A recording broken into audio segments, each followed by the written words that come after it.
আসসালামু আলাইকুম। Easy recipes by সনিয়াকানিজ channel থেকে সবাইকে জানাচ্ছি স্বাগত। আশা করছি আপনারা যে যেখানে আছেন ভালো আছেন, সুস্থ আছেন এবং নিরাপদে আছেন। আজকে আমি তৈরি করে দেখাবো নরম তুলতুলে ম্যাঙ্গো কেক, এবং এটি খুবই সহজভাবে আমি আপনাদের চুলায় তৈরি করে দেখাবো।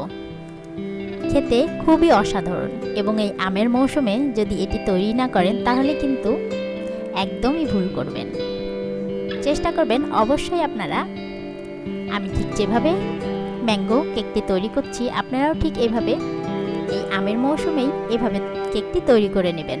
খেতে খুবই ভালো লাগবে এবং একটুও নিরাশ হবেন না। তাহলে চলুন রেসিপিতে চলে যাই।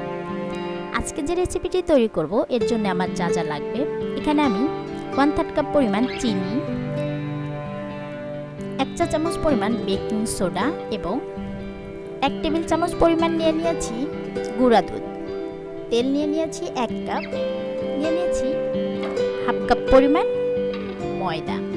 চাইলে এখানে আপনারা আটা দিয়েও এই কেকটি তৈরি করে নিতে পারেন। আর লাগবে এখানে আমি ব্লেন্ডারে টুকরা করে কেটে রাখা আমগুলো দিয়ে দিচ্ছি, এটাকে আমি ব্লেন্ড করে নেব। এখানে আমি একটা আম ব্লেন্ড করে নিচ্ছি, দেখতেই পাচ্ছেন। আর এর জন্য আমি একটা পুডিংয়ের বাটি নিয়ে নিয়েছি। এখন আমি এখানে একটা বাটি নিয়ে নিয়েছি, এর মধ্যে আমি একে একে দিয়ে দিচ্ছি এখানে চিনি, আর এখানে দিয়ে দিচ্ছি তেল। চিনি আর তেলটা দেওয়ার পর কিছুক্ষণ একটু মিশিয়ে নিব।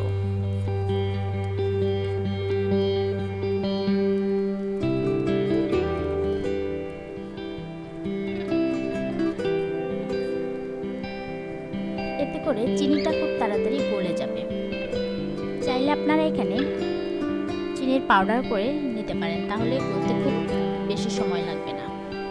এই পর্যায়ে দিয়ে দিচ্ছি 2টো ডিম। অবশ্যই ডিম দুটোকে ফ্রিজ থেকে আগেই বের করে রাখবেন 30 মিনিট আগে।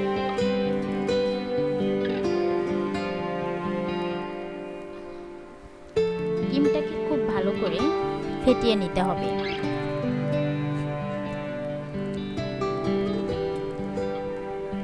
একটু ধৈর্য ধরে কিছু সময় নিয়ে কেকটা যদি আপনারা এভাবে তৈরি করে নিতে পারেন তাহলে কিন্তু আপনাদের কেকটাও একদম পারফেক্ট হবে। খুব বেশি তাড়াহুড়া করা যাবে না, একটু সময় নিয়ে এই ডিম এগুলো দিয়ে খুব ভালো করে মিশিয়ে নিতে হবে। চাইলে এখানে আপনারা কাঁটা চামচটা ইউজ করতে পারেন। আমি কাঁটা চামচ দিয়ে পরবর্তীতে একটু মিশিয়ে নিয়েছি। এই পর্যায়ে আমি দিয়ে দিচ্ছি ময়দা, বেকিং সোডা এবং গুঁড়া দুধ। দেওয়ার পর একটু চেলে নিচ্ছি, এতে করে আমার কেকটি নরম তুলতুলে হতে সাহায্য করবে। আপনারাও চেষ্টা করবেন এভাবে চেলে নিতে। এখন আমি খুব ভালো করে এটাকে আস্তে আস্তে মিশিয়ে নিব।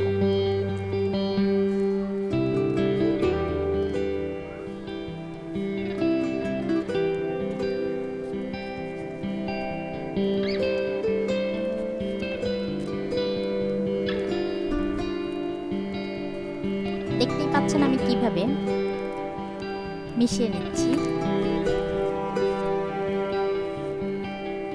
খুব আলতোভাবে ময়দার সঙ্গে আমের এই ডিমের মিশ্রণটা এভাবে করে মিশিয়ে নিতে হবে।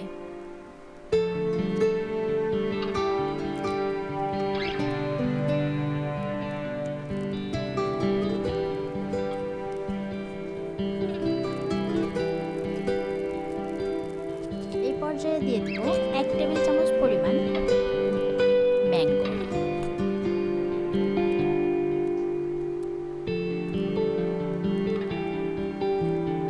ম্যাঙ্গোটাকে কিন্তু আমি আগে থেকেই ব্লেন্ড করে নিয়েছি।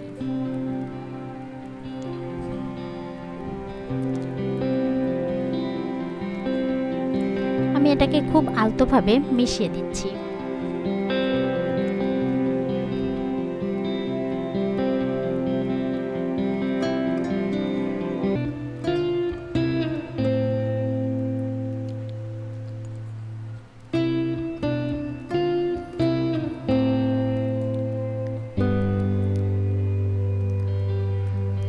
এই পর্যায়ে দিয়ে দিব কিউব করে কেটে রাখা ম্যাঙ্গোগুলো। চাইলে আপনারা এটা নাও দিতে পারেন, কারণ শুধু ব্লেন্ড করে রাখা যে আমগুলো এটি দিতে পারেন, কিন্তু এটি দিলে কেকের টেস্টটা আরও বেড়ে যায় এবং খেতে খুবই টেস্টি হয়। এখন আমি পুডিংয়ের বাটিটাকে সেট করে নেব। দেখুন আমি এভাবে পেপার বিছিয়ে দিয়েছি এবং এর মধ্যে কিছু তেল দিয়ে আমি ব্রাশ করে নেব।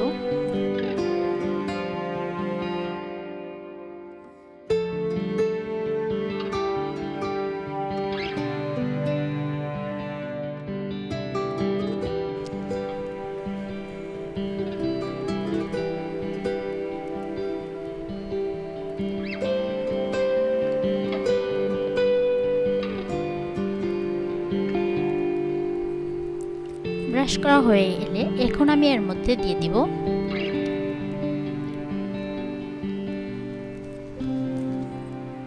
খুব আস্তে আস্তে মিশ্রণটাকে বাটির মধ্যে ঢালতে হবে। একবারে ঢেলে দিবেন না, তাহলে কিন্তু কেকের মাঝখানে ফাঁপা হয়ে থাকবে, তাহলে কেকটা অনেকটা বেশি সুন্দর হবে না, ঠিক আপনি যেমনটা চাবেন সেরকম হবে না।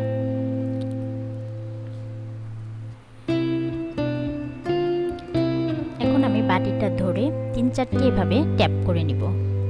ভেতরে কোনো ফাঁপা থাকলে সেটি আর পুরোপুরি থাকবে না।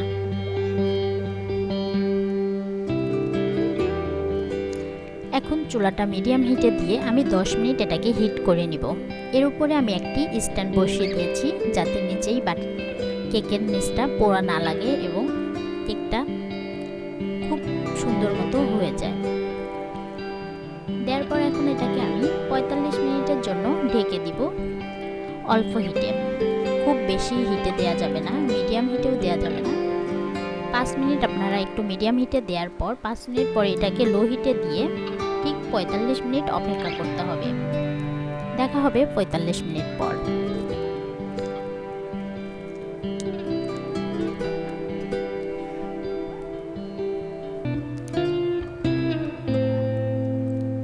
পঁয়তাল্লিশ মিনিট হয়ে এসেছে। এখন আমি ঢাকনাটা উঠিয়ে দেখিয়ে দিচ্ছি কেকটা পুরোপুরি হয়েছে কিনা। এর জন্য আমি একটি চাকুর সাহায্য নেব।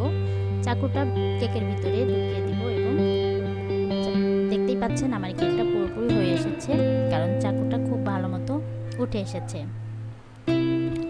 এই পর্যায়ে আমি কেকটা একটি প্লেটের উপর নিয়ে উপরে যে কাগজটা দিয়েছিলাম এটিকে আমি এখন উঠিয়ে নিচ্ছি।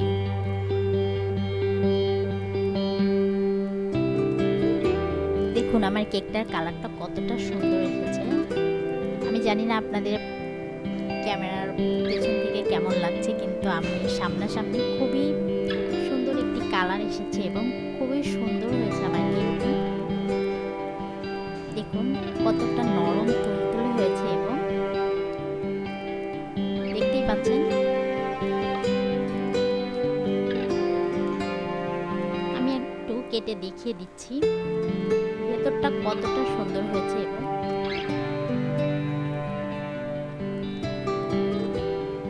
এই কেকটি কিন্তু খেতে ভীষণ মজার। দেখতেই পাচ্ছেন কতটা নরম তুলতুলে হয়েছে এবং ভেতরটা প্রতিটা লেয়ারে লেয়ারে আমের যে টুকরাগুলো দিয়ে দিয়েছিলাম সেগুলো। কত সহজে আমি ম্যাঙ্গো কেকটি তৈরি করে নিলাম। অবশ্যই এই কেকটি আপনারা বাসায় ট্রাই করবেন, খেতে অনেক ভালো লাগবে।